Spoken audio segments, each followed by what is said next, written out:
ಎಲ್ರಿಗೂ ನಾನು Kavya. Welcome back to my YouTube channel. ಎಲ್ಲರೂ ಹೇಗಿದ್ದೀರಾ? ಐ ಹೋಪ್ ಎಲ್ಲರೂ ಚೆನ್ನಾಗಿದ್ದೀರಾ ಅಂತ ಅನ್ಕೊಂಡಿದ್ದೀನಿ. ಇವತ್ತಿನ ಈ ಒಂದು ವಿಡಿಯೋನ ಸ್ಟಾರ್ಟ್ ಮಾಡ್ತಾ ಇದ್ದೀನಿ. ಸೊ ಹೋದ ವಿಡಿಯೋದಲ್ಲಿ ನಾನು ನಿಮಗೆ ಗೃಹಲಕ್ಷ್ಮಿ ಯೋಜನೆ 28ನೇ ಕಂತಿನ ಹಣದ ಬಗ್ಗೆ ಮಾಹಿತಿ ಕೊಟ್ಟಿದ್ದೆ. ಬ್ಯಾಕ್ಗ್ರೌಂಡಲ್ಲಿ ಏನಾದರೂ ಸೌಂಡ್ ಬಂದರೆ ಕ್ಷಮಿಸಿ ಅಂತ ಹೇಳ್ತೀನಿ, ಯಾಕಂತಂದರೆ ಇಲ್ಲಿ ಸ್ವಲ್ಪ ಜಾಸ್ತಿನೇ ಸೌಂಡ್ ಬರ್ತಾ ಇದೆ. ಸೊ ಆದರೂ ಕೂಡ ನಾನು ವಿಡಿಯೋನ ಮಾಡ್ತಾ ಇದ್ದೀನಿ. ಈಗ ನಾನು ಓದ್ ವಿಡಿಯೋದಲ್ಲಿ ಏನಂತ ಹೇಳಿದೆ ಅಂತಂದ್ರೆ, ಗೃಹಲಕ್ಷ್ಮಿ ಯೋಜನೆ 28ನೇ ಕಂತಿನ ಹಣ ಮೊದಲ ಹಂತದಲ್ಲಿ ಯಾವ ಯಾವ ಜಿಲ್ಲೆಗಳಿಗೆ ಬಿಡುಗಡೆ ಆಗತ್ತೆ ಅಂತ ಅಂದ್ಬಿಟ್ಟು ನೆಕ್ಸ್ಟ್ ವಿಡಿಯೋ ಮಾಡಿ ನಾನು ನಿಮಗೆ ಅಪ್ಡೇಟ್ಸ್ನ ಕೊಡ್ತೀನಿ ಅಂತ ಹೇಳಿದ್ದೆ. ಸೊ ಇವಾಗ ಈ ವಿಡಿಯೋದಲ್ಲಿ ನಿಮಗೆ ಕಂಪ್ಲೀಟ್ ಆಗಿ ಹೇಳ್ತೀನಿ.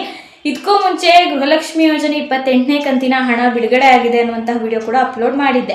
ಸೊ ಅದರಲ್ಲಿ ತುಂಬಾ ಜನ ಅಂದ್ರೆ ಕಮೆಂಟ್ ಮಾಡಿ ತಿಳಿಸಿದ್ದೀರಾ. ಸೊ ನಿಮ್ಮ ಖಾತೆಗೆ ಹಣ ಬಂದಿದ್ಯಾ, ನಿಮ್ಮ ಜಿಲ್ಲೆಗೆ ಹಣ ಬಂದಿದ್ಯಾ ಏನು ಅಂತ ಅಂದ್ಬಿಟ್ಟು ನೀಟಾಗಿ ಕಮೆಂಟ್ ಮಾಡಿದ್ದೀರಾ. ನನಗಂತೂ ಕಮೆಂಟ್ಸ್ನ ನೋಡಿ ತುಂಬಾನೇ ಖುಷಿ ಆಯಿತು. ನಿಮ್ಮ ಜಿಲ್ಲೆನೂ ಹಾಕಿ ರಿಸೀವ್ ಆಗಿದ್ರೆ ರಿಸೀವ್ಡ್ ಅಂತ ಹಾಕಿದ್ದೀರಾ, ಆ್ಯಂಡ್ ರಿಸೀವ್ ಆಗದೆ ಇರೋರು ನಾಟ್ ರಿಸೀವ್ಡ್ ಅಂತ ಹಾಕಿದ್ರೆ ಅದರಲ್ಲಿ ಜಿಲ್ಲೆನೂ ಕೂಡ ಮೆನ್ಷನ್ ಮಾಡಿದ್ದೀರಾ.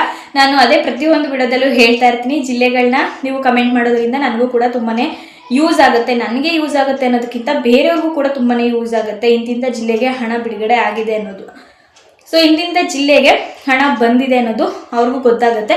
ಜೊತೆಗೆ ಅವರೇನಾದರೂ ನಿಮ್ಮ ಜಿಲ್ಲೆಯವರೇ ಆಗಿದ್ರೆ ಅವ್ರಿಗೆ ಇನ್ನೂ ಕೂಡ ಆರಾಮಾಗೇ ಇನ್ಫಾರ್ಮೇಷನ್ ಸಿಕ್ಬಿಡುತ್ತೆ. ಆದ್ದರಿಂದ ನಾನು ಗೃಹಲಕ್ಷ್ಮಿ ಯೋಜನೆ 28ನೇ ಕಂತಿನ ಹಣದ ಬಗ್ಗೆ ವಿಡಿಯೋ ಅಪ್ಲೋಡ್ ಮಾಡಿದ್ದೆ. ಅದರಲ್ಲಿ ಕಮೆಂಟ್ ಕೂಡ ಮಾಡಿದರೆ ಅವರೆಲ್ರಿಗೂ ಯಾರ್ಯಾರು ಕಮೆಂಟ್ ಮಾಡಿ ತಿಳಿಸಿದ್ರಿ ಅವರೆಲ್ರಿಗೂ ಕೂಡ ಥ್ಯಾಂಕ್ ಯು ಸೋ ಮಚ್ ಅಂತ ಹೇಳ್ತಾ, ಸೊ ಇವತ್ತಿನ ಈ ಒಂದು ವಿಡಿಯೋನ ಪಟ್ ಅಂತ ಸ್ಟಾರ್ಟ್ ಮಾಡೋಣ ಬನ್ನಿ. ನೀವೇನಾದರೂ ನಮ್ಮ ಚಾನಲನ್ನು ಹೊಸದಾಗಿ ನೋಡ್ತಾ ಇದ್ದೀರಾ ಅಂತಂದರೆ ಕಾವ್ಯ ಯೂಟ್ಯೂಬ್ ಚಾನಲನ್ನು ಸಬ್ಸ್ಕ್ರೈಬ್ ಆಗಿ ವಿಡಿಯೋನ ನೋಡಿ. ಈಗಾಗಲೇ ಆಲ್ರೆಡಿ ನಮ್ಮ ಚಾನಲನ್ನು ಸಬ್ಸ್ಕ್ರೈಬ್ ಆಗಿ ಸಪೋರ್ಟ್ ಮಾಡ್ತಾ ಇರೋರು ಎಲ್ರಿಗೂ ಕೂಡ ಥ್ಯಾಂಕ್ ಯು ಸೋ ಮಚ್ ಅಂತ ಹೇಳ್ತಾ, ಸೊ ಇವತ್ತಿನ ಈ ಒಂದು ವಿಡಿಯೋನ ಸ್ಟಾರ್ಟ್ ಮಾಡ್ತಾ ಇದ್ದೀನಿ. ಗೃಹಲಕ್ಷ್ಮಿ ಯೋಜನೆಯ 28ನೇ ಕಂತಿನ ಹಣ ಮೊದಲ ಹಂತದಲ್ಲಿ ಯಾವ ಜಿಲ್ಲೆಗೆ ಬಿಡುಗಡೆ ಆಗಿತ್ತು ಅಂತ ಅಂದ್ಬಿಟ್ಟು ನಾನು ನಿಮಗೆ ಹೇಳ್ತೀನಿ. ಸೊ ಮೊದಲನೆಯದಾಗಿ ಚಿಕ್ಕಮಗಳೂರು ಜಿಲ್ಲೆಗೆ ಬಿಡುಗಡೆ ಆಗಿದೆ, ಮತ್ತೆ ಯಾದಗಿರಿ ಜಿಲ್ಲೆಗೂ ಕೂಡ ಬಿಡುಗಡೆ ಆಗಿದೆ. ಆಗ 27ನೇ ಕಂತಿನ ಹಣ ಬಂದು ಬೆಳಗಾವಿ, ಬೆಂಗಳೂರು ಗ್ರಾಮಾಂತರ, ಈ ತರ ತುಂಬಾ ಜಿಲ್ಲೆಗಳಿಗೆ ಬಿಡುಗಡೆ ಆಗೋಯ್ತು. ಏನಿಲ್ಲ ಅಂತ ಅಂದ್ರೂ ಒಂದು 10, 12, 13 ಜಿಲ್ಲೆಗೆ ಒಟ್ಟಿಗೆ ಬಿಡುಗಡೆ ಆಗೋಗ್ಬಿಟ್ಟಿತ್ತು.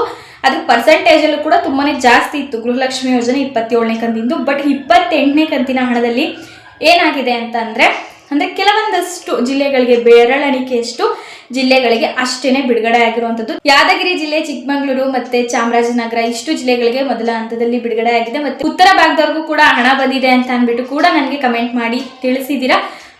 ಸೊ ಇಷ್ಟು ಜಿಲ್ಲೆಗಳಿಗೆ ಅಷ್ಟೇನೆ ಹಣ ಬಿಡುಗಡೆ ಆಗಿರುವಂಥದ್ದು. ಇನ್ನೂ ಕೂಡ ದಿನದಿಂದ ದಿನಕ್ಕೆ ಬಿಡುಗಡೆ ಆಗುತ್ತೆ. ಕೋಲಾರಕ್ಕೂ ಕೂಡ ಬಂದಿದೆ. ಹಣ ರಿಲೀಸ್ ಆಗಿದ್ದು ಬಂದು ಗೃಹಲಕ್ಷ್ಮಿ ಯೋಜನೆ 28ನೇ ಕಂತಿಂದು 25ನೇ ತಾರೀಕಿಗೆ, ಓಕೆನಾ? ಆಗ ಮಾತ್ರ ಇಷ್ಟು ಜಿಲ್ಲೆಗಳಿಗಾಗಿತ್ತು. Next day day by day ಬೇರೆ ಬೇರೆ ಜಿಲ್ಲೆಗಳ ಖಾತೆಗೂ ಕೂಡ ಹಣ ಬಂದು ತಲುಪಿರುವಂಥದ್ದು. ಈಗ ನೀವೇನಾದರೂ ಈಗ ನಾನು ಗೃಹಲಕ್ಷ್ಮಿ ಯೋಜನೆ 28ನೇ ಕಂತಿನ ಹಣ ಬಂದ್ಬಿಡ್ತು, ಬಿಡುಗಡೆ ಆಗಿದೆ ನೋಡಿ, ಇಂಥ ಜಿಲ್ಲೆಗೆ ಬಂದಿದೆ ಅಂತ ಅಂದಾಗ ಕೆಲವೊಂದಷ್ಟು ಜನ ವರಿ ಮಾಡ್ಕೊಳ್ಳೋದಕ್ಕೆ ಹೋಗ್ಬಿಡಿ. ನಮ್ಗಿನ್ನೂ ಬಂದಿಲ್ವಲ್ಲ ಕಾವ್ಯ, ನೀವೇನೋ ಎಲ್ಲ ಅಪ್ಡೇಟ್ಸ್ ಕೊಡ್ತಾ ಇದ್ದೀರಾ, ಬಟ್ ನಮ್ಮ ಖಾತೆಗೆ ಬಂದಿಲ್ವಲ್ಲ, ಬರೋದೇ ಇಲ್ವಾ ಅನ್ನೋ ಥರ ನಿಜವಾಗ್ಲೂ ಹೇಳ್ತೀನಿ, ಆ ಥರ ಅನ್ಕೊಳ್ಳೋಕೆ ಹೋಗಲೇಬೇಡಿ. ಏನೋ ಗೃಹಲಕ್ಷ್ಮಿ ಯೋಜನೆ 28ನೇ ಕಂತಿನ ಹಣ ಬಿಡುಗಡೆ ಮಾಡಿದ್ದಾರೆ, ಓಕೆನಾ? ಇದು ಸರ್ಕಾರದಿಂದನೇ ಬಿಡುಗಡೆ ಆಗಿರುವಂಥದ್ದು. ಕೆಲವೊಂದಷ್ಟು ಜಿಲ್ಲೆಗಳ ಖಾತೆಗೆ ಮೊದಲ ಹಂತದಲ್ಲಿ ಬಂದಿದೆ. ಸೊ ನಿಮ್ಮ ಜಿಲ್ಲೆಗಳಿಗೂ ಕೂಡ ಹಣ ಬಿಡುಗಡೆ ಆಗುತ್ತೆ. ಇವಾಗ ನಾನು ಕೆಲವೊಂದಷ್ಟು ಜಿಲ್ಲೆಗಳಿಗೆ ಬಂದಿದೆ ಅಂತಂದ್ರೆ ಅವ್ರಿಗೂ ಟೋಟಲ್ ಆಗಿ ಆ ಜಿಲ್ಲೆಯಲ್ಲಿ ಇರುವಂತಹ ಎಲ್ಲ ಮಹಿಳೆಯರ ಖಾತೆಗೆ ಬಂದಿದೆ ಅಂತಂದ್ರೆ ಸೊ ಅದು ನಿಜ ಅಲ್ಲ. ಬರೀ ಬಂದಿರೋದೇ 10%, 5% ಈ ತರ ಅಷ್ಟೇ ಬಂದಿರೋದು, ಬಿಡುಗಡೆ ಆಗಿರೋದು. ನಾನು ಹೇಳ್ತಾ ಇದ್ದೀನಲ್ಲ, ಬೆರಳೆಣಿಕೆ ಅಷ್ಟೇ ಬಿಡುಗಡೆ ಆಗಿದೆ. ಈ ತರ ಮಾಡಿದೆ ಸರ್ಕಾರ ಈಗ 28ನೇ ಕಂತಲ್ಲಿ. ಬಟ್ 27ನೇ ಕಂತಲ್ಲಿ ಆ ತರ ಏನೂ ಇರಲಿಲ್ಲ. ಇನ್ನೂ ಕೂಡ ಕೆಲವೊಂದಷ್ಟು ಜನ ನನಗೆ 27ನೇ ಕಂತಿನ ಬಗ್ಗೆನೂ ಕೂಡ ಕೇಳ್ತಿದ್ದೀರಾ. ಸೊ ವೆಯ್ಟ್ ಮಾಡಿ, ನಿಮ್ಮ ಖಾತೆಗೆ ಪಕ್ಕ ಹಣನ ಬಿಡುಗಡೆ ಮಾಡ್ತಿದ್ದಾರೆ ಸರ್ಕಾರ. ಈಗ ಅದ್ರ ಬಗ್ಗೆನೂ ಕೂಡ ಯೋಚನೆ ಮಾಡಿ 27ನೇ ಕಂತಿನ ಹಣ ಎಷ್ಟು % ಮಹಿಳೆಯರ ಖಾತೆಗೆ ಹೋಗಬೇಕಿತ್ತು ಅಷ್ಟು % ಮಹಿಳೆಯರ ಖಾತೆಗೂ ಕೂಡ ಜಮಾ ಮಾಡೋದ್ರಲ್ಲಿ ಸೊ ಕಾರ್ಯನಿರತವಾಗಿದೆ ಅಂತಲೇ ಹೇಳ್ತೀನಿ. ಇದರ ಜೊತೆಗೆ 28ನೇ ಕಂತಿನ ಕೂಡ ನಿಮಗೆ ಇನ್ನೇನು ಕೆಲವೇ ದಿನಗಳಲ್ಲಿ ಬರುತ್ತೆ. ಬಂದಿಲ್ಲ ಅಂತ ಅಂದ್ಬಿಟ್ಟು ತಲೆ ಕೆಡಿಸ್ಕೊಳ್ಳೋದು, ಅಯ್ಯೋ ನಮಗೆ ಬರಲೇ ಇಲ್ವಲ್ಲ ಅಂತ ವರಿ ಮಾಡ್ಕೊಳ್ಳೋದು, ಸೊ ಈ ಥರ ಎಲ್ಲ ಮಾಡೋಕ್ಕೆ ಹೋಗ್ಬಿಡಿ. ನಿಮ್ಮ ಖಾತೆಗೂ ಕೂಡ ಹಣ ಬರುತ್ತೆ.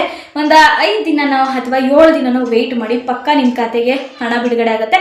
ನೀವೇ ಬಂದು 7 ದಿನ 5 ದಿನ ಆದಮೇಲೆ ನಿಮ್ಮ ಖಾತೆಗೆ ಹಣ ಬಂದಾಗ ನನ್ನ ವಿಡಿಯೋಗೆ ಬಂದೇ ಕಮೆಂಟ್ ಮಾಡ್ತೀರಾ, ನಮಗೆ ಹಣ ಬಂದಿತ್ತು ನೀವು ಹೇಳಿರೋ ರೀತಿಯಲ್ಲೇನೆ ಅಂತ ಅಂದ್ಬಿಟ್ಟು.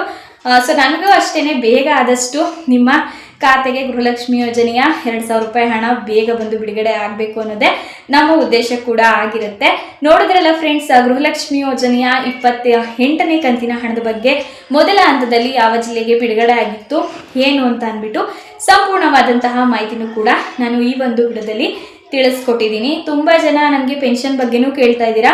ಸೊ ಪೆನ್ಷನ್ದು ನೆಕ್ಸ್ಟ್ ವಿಡಿಯೋ ಮಾಡಿ ನಿಮಗೆ ಕಂಪ್ಲೀಟಾಗಿ ಡೀಟೇಲ್ಸ್ನ ಕೊಡ್ತೀನಿ ಅಂತ ಹೇಳ್ತಾ ಇವತ್ತಿನ ಈ ಒಂದು ವಿಡಿಯೋನ ಇಲ್ಲಿಗೆ ಎಂಡ್ ಮಾಡ್ತಾ ಇದ್ದೀನಿ. ಈ ಒಂದು ವಿಡಿಯೋ ನಿಮಗೆ ಸ್ವಲ್ಪನಾದ್ರೂ ಉಪಯೋಗ ಆಗಿದ್ರೆ ವಿಡಿಯೋಗೊಂದು ಲೈಕ್ ಮಾಡಿ ಮತ್ತು ನಮ್ಮ ಯೂಟ್ಯೂಬ್ ಚಾನಲ್ನ ಸಬ್ಸ್ಕ್ರೈಬ್ ಮಾಡಿಕೊಂಡು ಸಪೋರ್ಟ್ ಮಾಡಿ ಅಂತ ಹೇಳ್ತಾ ಮತ್ತೆ ಸಿಗೋಣ ಮುಂದಿನ ಉಪಯುಕ್ತವಾದಂತಹ ವಿಡಿಯೋದಲ್ಲಿ. Thanks for watching.